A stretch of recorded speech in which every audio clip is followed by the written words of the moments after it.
That's it, Brian? Yes. এত রাত্রে কু কু করে ডাক পারবা না? আব্বা জাগি থাকলে সন্দেহ করবে। যে কথা তুমি আমার শোনাইছো তাতে কুহু কুহু ডাকা ছাড়া তো আমার আর কোনো পথ নেই ত্রিফলা। কেমন জানি মনের মধ্যে উচাটন উচাটন করতেছে। আমার সাথে দেখা করলে তোমার মনের উচাটন চলে যাবে। আমি যেটা বলেছি সেটা প্রমাণ করা না পর্যন্ত আমার সাথে দেখা করে তোমার কোনো লাভ নেই।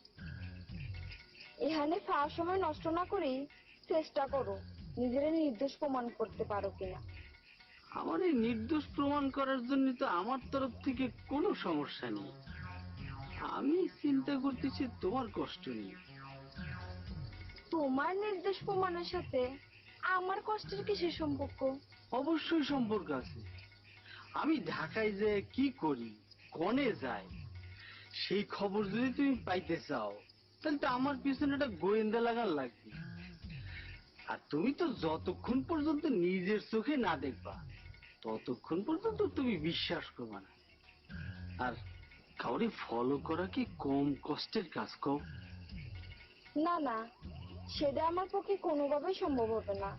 আব্বা জানতে পারলি আমার একেবারে শেষ করে দিবি।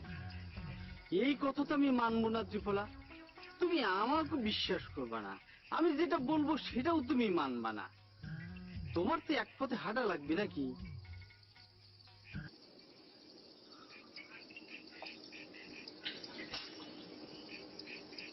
আরে শালার মশা রে, কামড়ে শেষ করে ভালো দিচ্ছে রে।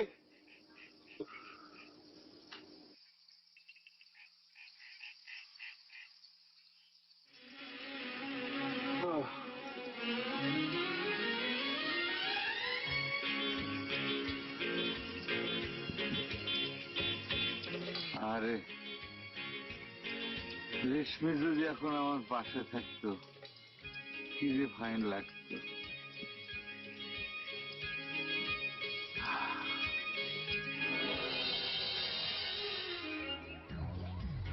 বাবা কিন্তু সত্যি সত্যি আমার বিয়ের জন্য ছেলে খুঁজতেছে। কবে দেখবো ঠুস করে আমার বিয়ে হয়ে গেছে, তখন করলাম কান্নাকাটি করে অজ্ঞান হয়ে গেল, কোনো লাভ হবি না। ওরে আল্লাহরিরা, তুমি কোন ধরনের কথা শোনাচ্ছ রেশমি? এই কথা বলার চাইতে তুমি একটা থানিক নিয়ে আমার মাথার মধ্যে আঘাত করো, ঘা মারো, মাথা ফাটি চৌচির হয়ে যাক, রক্ত বেরোয়, আমি মরে যাই, তোমার প্রেমে আমি শহীদ হয়ে যাই। তোমার সেটাই করা উচিত। কবে তোমার মামা বিয়ে করবি আর কবে তুমি আমার ঘরে নিয়ে তুলবি? সেই জন্য কি আমার বাপে ওই হাতটা গুটায় বসে থাকবে? আমার বাপে কিন্তু তলে তলে ছেলে একটু শুরু করে দিচ্ছে। আচ্ছা রেশমি, তুমি সত্যি করে আমার একটা কথা কও তো, তোমার বাবা কি তোমার আপন বাবা নাকি সৎ বাবা? এটা কেন করছো?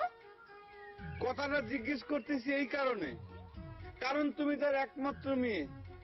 মায়ার টানে তার তো উচিত তোমারে উপযুক্ত করে বড় করে তারপর একটা পাত্রের সাথে বিয়ে দেওয়া। সেটা না করে সে কি করতেছে, সে তোমার এই কচি বয়সে একটা অজাগা কুজাগায় কার সাথে তোমার বিয়ে দিয়ে দিবি, তোমার জীবনটা ধ্বংস হয়ে যাবে। তার মানে কি দাঁড়ালো? জন্মদাতা পিতা হিসেবে কেউ কি এই কামটা করতে পারে কও? দেখো জঞ্জু, আমার বাপের নামে কোনো আজেবাজে কথা কবা না। আচ্ছা ঠিক আছে, কোন আজে বাজে কথা করছি না। তোমার বাবা সৎ বাবা না, তোমার বাবা আপন বাবা, ঠিক আছে। কিন্তু আমার কিসের জন্য যেন মনে হচ্ছে এর পিছনে তোমার বাবা। অন্য কি উদ্দেশ্য? আমার মনে হচ্ছে যে তোমার বাবার বুড়ো বয়সে ভীমরতি ধরেছে, সে আরেকটা বিয়ে করতে চাচ্ছে, সেজন্য তোমার আগে ভাগে বিয়ে দিয়ে রাস্তা ক্লিয়ার করে তারপর সে নিজে বিয়ে করতে চাচ্ছে। ওই! এই, দেখ জঞ্জু, আমার বাপরে নিয়ে কোনো আজেবাজে কথা কবি, তোর একদিন কি আজকে আমার একদিন। আচ্ছা ঠিক আছে ঠিক আছে ঠিক আছে, আমি আর কিছু করছি না, কিছু করছি না। নিজের বিয়ে করার ক্ষমতা নেই সেটা করতে পারে না, উল্টো আমার বাপরে নিয়ে আজেবাজে কথা করছে। কি করবো রেশমি কও? আমার মামা কোল বালিশ নিয়ে ঘুমাবি আর আমি ভাগ্নে হয়ে আগে ভাগে স্বার্থপরের মতো বিয়ে করে ঘর সংসার করব তার চোখের সামনে। সেটা কি আমার বিবেকে বাঁধে না? তুমি কও।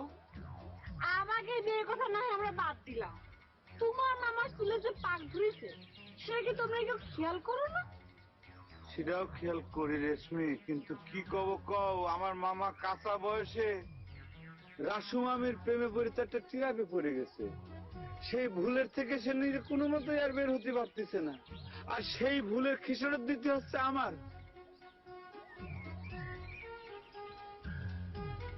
আচ্ছা ঝন্টু, সিরিয়ালে গ্যাপ ফেলায় কি বিয়ে করা যায় না? হ্যাঁ, করা যাবে না কিসের জন্য, অবশ্যই করা যায়। তাহলে পরে তুমি করে ফেলো, দেখবার লজ্জা পেয়ে মামা বিয়ে করে ফেলেছে।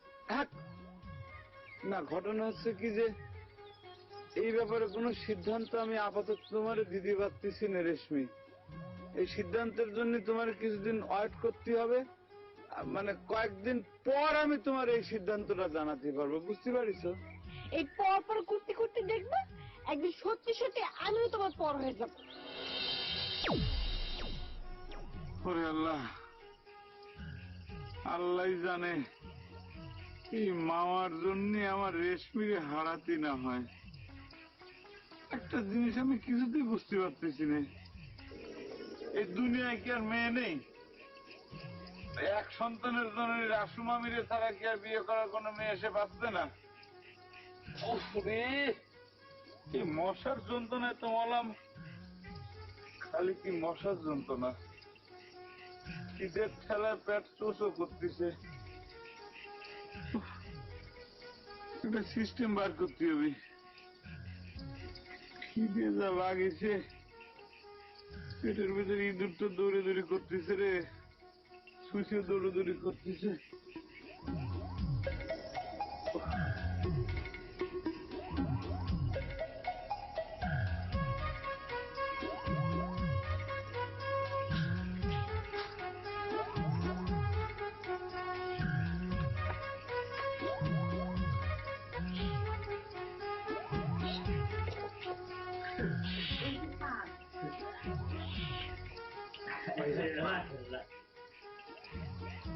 আমি সভ্য রাধা রাধিছে পেট ভরে খাই।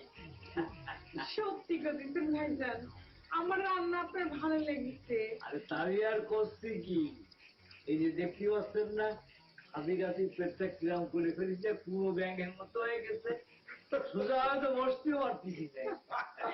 ভাইজান কি করছে? ভাইজান, আপনার মানে ওই যে ছেলে মেয়ে ছাওয়াল পোনা মানে কয়জন? আরে ভাইজান, সাল পাওয়ার কথা বলেন না, আমার তো কোনো সন্তানাদি নেই। আমার একটা ভাগ্নে আছে বুঝলেন, ওই সেই ভাগ্নেরই আমি নিজের সন্তানের মতো করে মানুষ করতেছি। ও মহান ভাইজান, আপনি তো অনেক মহান। ভাগ্নারে নিজের সন্তানের মতো চিন্তা করো। ভাইজান, ভাগ্না সাহেব কি করে আপনার? আরে আমার ভাগ্নে হচ্ছে গিয়ে কাম সারিছে, চুরির কথা তো কওয়া যাবে না, চুরির ভালো বাংলা জানি কি, হ্যাঁ মনে পড়িছে। ও হ্যাঁ ভাইজান, ওই যে আমার ভাগ্নে ওই চক্ষুদানের উপরে এই ডক্টরেট করতেছে। আল্লাহ, চক্ষুদানের উপর ডক্টরেট করতেছে? তাহলে তো ভাইজান সে অনেক বেশি লেখাপড়া জানা বিদ্যান লোক না? ভবিষ্যতে নিশ্চয়ই সে ভাইজান জনকল্যাণমূলক কাজে নিয়োজিত থাকবে। আমিও তো সে কথাই করছি ভাইজান, এত টাকা পয়সা দিয়ে কি হবে? এই টাকা পয়সা যদি মানুষের কল্যাণে না লাগে তাহলে পরকালে গিয়ে কি শান্তি পাবো কন? জি ভাইজান, ঠিক কথা বলছেন আপনি ভাইজান। আল্লাহ খোদার ভয় যার মধ্যে না আছে ভাইজান, জীবনে তার কিচ্ছু হবে না ভাইজান। আপনার ভিতরে আছে, আপনি মহান। ভাইজান শোনেন, আমার তো আর টাকা পয়সার কোনো অভাব নেই। এই যে গাভীটা, এই গাভীটা মনে করেন যে দিনে এমন কোন দিন নেই যে 500, 1000, 2000, 5000 টাকা পর্যন্ত ওই নাদের সাথে পারে। 5000? আর ওই যে জয়নগরে ওই যে দোকানপাট গুলো যে দেখেছেন না বাম পাশে, ওই দোকানপাট গুলো সব হচ্ছে আমার, ভাড়া দিয়ে রাখিছি। আর মনে করেন যে প্রায় 60-70 বিঘা মতো জমি আমি তুলে ফেলেছি। 60-70 বিঘা? 60-70 বিঘা বিষয় না, তার মধ্যে মনে করেন যে 5টা পুকুর কাটছি। তারপর মনে করেন যে প্রায় 7-8 বিঘে জমির মধ্যে শুধু ফলের গাছ লাগাইছি, ফলের গাছ। ফলের বাগান, আম জাম কাঁঠাল কলা লিচু, তাই না ভাইজান? অনেক রকমের ফলের গাছ। আর ওই যে ওই সরেশকাঠি গ্রামের মধ্যে যে মাদ্রাসাটা দেখতে পাচ্ছেন, ওই মাদ্রাসাটা কিন্তু আমি প্রতিষ্ঠা করে দিচ্ছি।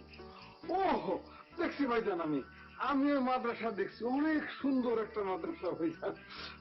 হ্যাঁ, আর জয়নগরে ওই যে বড় মসজিদটা আছে মিনারওয়ালা, ওই মসজিদটা তো আমার টাকা দিয়ে করা। আরে ওই ওই মসজিদে তো ভাইজান আমি একদিন নামাজ পড়ছি ভাইজান। তালিপুরে ভাইজান, আপনি শুধু ধনী মানুষ না, একজন দানশীল মানুষও বটে। এসবই হচ্ছে গে ভাবি ওই লক্ষ্মী গাভীর কৃপা। ওই গাভী যদি আমার কৃপা না করতো, তাহলে পরে আমার পক্ষে এইসব করা কোনো কালেই সম্ভব হতো না। সবই আল্লাহর ইচ্ছা ভাইজান, এসব পাতি হলে ভাগ্য করে আশা লাগে ভাইজান। হ্যাঁ, এই কথায় আমি আপনার সঙ্গে একমত ভাবি।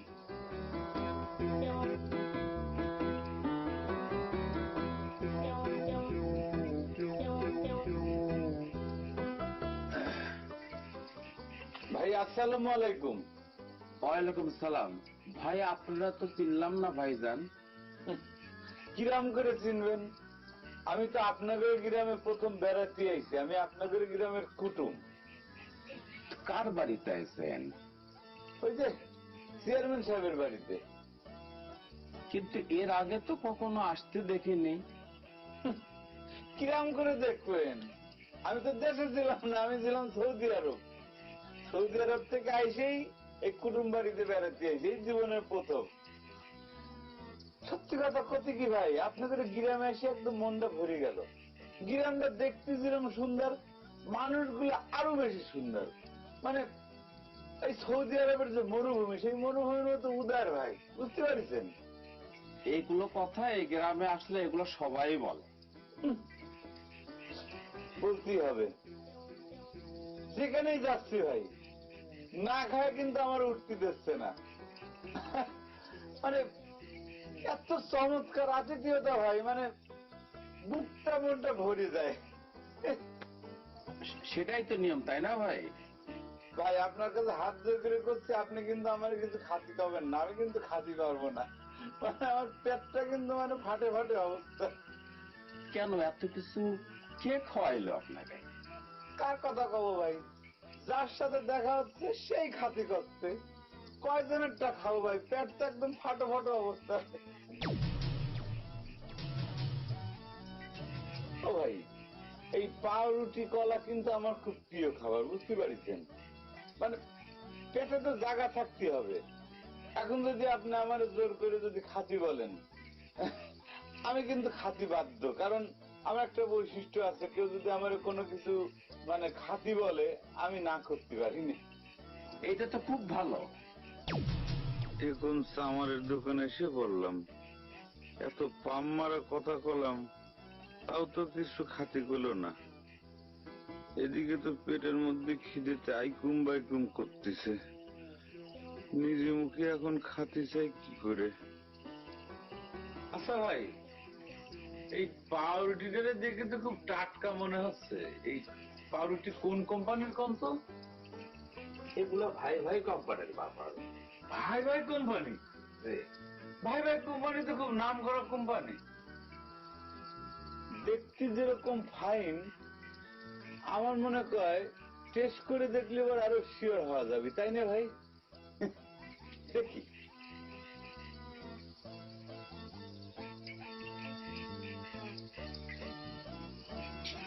বাহ, গ্রানটা ফাইন তো। ওরে আল্লাহ, এ তো ফাইন টেস্ট। কলাতে খালি করে মানে আরো ভালো টেস্ট নিচ্ছে।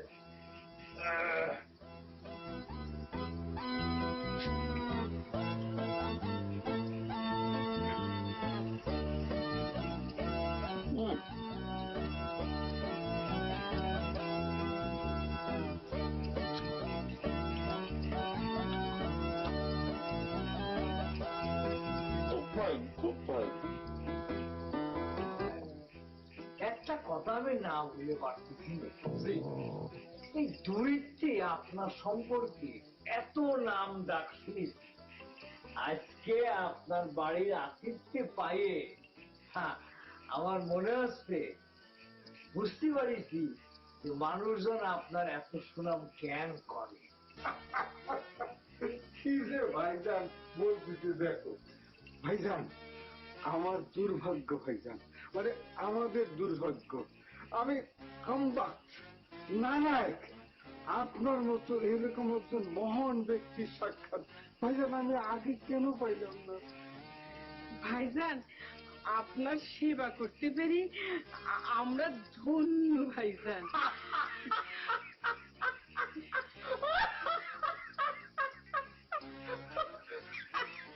ভাইজান, হাসিটা একটু থামান। এই আপনাকে সেবা গ্রহণ করতে পেরে আমি নিজেও কিন্তু ধন্য ভাবি, বুঝতে পারছেন? এখানে আর এখন বসে থাকা ঠিক হবে না, আস্তে আস্তে কেটে পড়ি।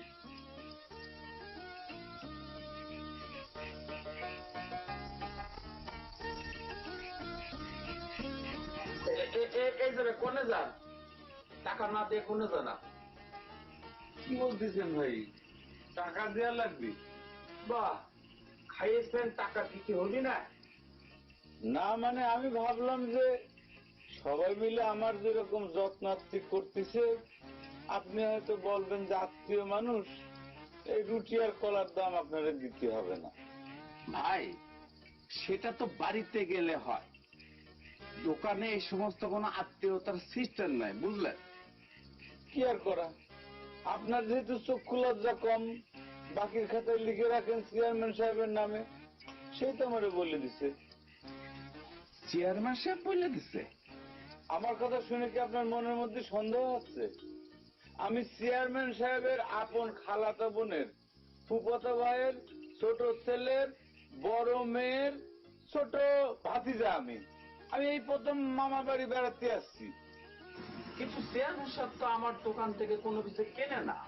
সেটা তো আমি কিছু করতে পারবো না, কিন্তু চেয়ারম্যান সাহেব তো আমারে বলে দিল যে এই এলাকার মধ্যে যত দোকান আছে, তোমার যা খুশি সেটা তুমি দোকান থেকে নিয়ে খাতে পারো, দেখতে পারো, টাকা সে দিয়ে দেবে আর কি। না ভাই, আপনি অচেনা মানুষ, আমি আপনারে বাকি দিতে পারবো না। ভাই, আপনি সামান্য কটা টাকার জন্য এরকম আত্মীয়ের সাথে খারাপ ব্যবহার করতেছেন, আমি কিন্তু মনের মধ্যে খুব দুঃখ পেলাম, হাট হলাম ভাই। ভাই, আমার কিছু করার নাই, আপনি অচেনা মানুষ, আমি আপনারে বাকি দিতে পারবো না। বুঝতে পারছি, আত্মীয়র মর্যাদা আপনি রাখতে শেখেননি, ব্যবহারটা আপনার মরু অঞ্চলের মানুষের মতো। কিন্তু দোকানদার ভাই, আমার কাছে অবশ্য টাকা আছে, কিন্তু খুব বেশি টাকা নেই, যেটা অন্য একটা কাজে লাগবে। আমি এক কাজ করি, আমি কাল সকালবেলা চেয়ারম্যান সাহেবের কাছ থেকে টাকা এনে আপনারা দিয়ে দেবো। ভাই, আমি আপনাদের চিনি না, জানি না, আপনাদের বাকি দিব কোন বিশ্বাসে? ভাই, সোজা কথা, আপনি খাবার খাইছেন, আপনার টাকা দিয়ে কথা কন। দোকানদার ভাই, আপনার ব্যবহারে সত্যি সত্যি আমি অনেক কষ্ট পাইছি। আত্মীয়র সাথে যে মানুষ এইরকম দুর্ব্যবহার করতে পারে, আপনার দোকানে না আসলে পরে তো আমি বুঝতে পারতাম না। সামান্য কয়টা টাকার জন্য আপনি আমার সাথে এই ধরনের দুর্ব্যবহার করতে পারতেছেন? ভাই, টাকার কাছে কোনো আত্মীয়তা নাই, টাকা দেন, তারপরে কথা কন। আপনার কথা শুনে কিন্তু আমি সত্যি সত্যি মনে খুব হাট হলাম। আপনি তো আমার মতো আচরণ করতে পারেন, কিন্তু আমি পারি না। কয় টাকা বিল হয়েছে কোন, আপনার বিল দিয়ে দিচ্ছি। 16 টাকা। মাত্র 16 টাকার জন্য আপনি এরকম ব্যবহার করলেন। এই যে ঠিক আছে ধরেন, দেন। এই যে 20 টাকা দিচ্ছি, 4 টাকা ফেরত দেন, ধরেন।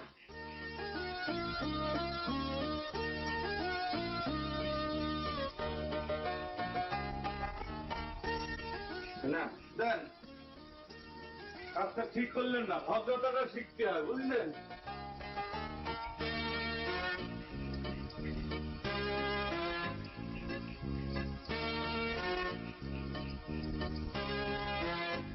এই বিয়ের পরে কেন, বিয়ের আগে আনা যায় না? আমি তোর কথা দিচ্ছি, জন্টু যদি সুপথে ফিরে আসে তার সাথে আমি তোর বিয়ে দিব, তা না হলে তোর স্বপ্ন কোনোদিনই পূরণ হবে না।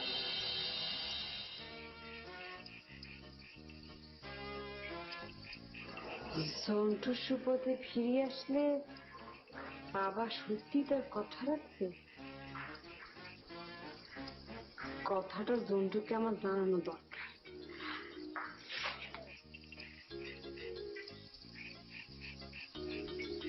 এই কোথায় যাস? কোনো জায়গায় না। আমি তো স্পষ্ট দেখলাম তুই কোন জায়গায় যাওয়ার জন্য পা বাড়াচ্ছিস। এই সত্যি করে কর, কোন জায়গায় যাচ্ছিস? জন্টুদের বাড়ি যাচ্ছি। এই রাত্রিবেলা জন্টুদের বাড়িতে কেন? তোমার কথা জন্টুকে করতে যাচ্ছি। আমার আবার কোন কথা? তুমি না আমাকে কলে জন্টু সুপথে ফিরে আসলে তার সঙ্গে তুমি আমার বিয়ে দেবে। ঠিক আছে, এত রাতে তার বাড়িতে যাওয়ার দরকার কেন? কালকে সকাল গিয়ে বললে হয় না? তাছাড়া তারা যে তার বাড়িতে আছে তুই কেমনে ভাবতেছিস? এত রাত্রিতে জন্টু বাড়ি থাকবে না তো কনে যাবে?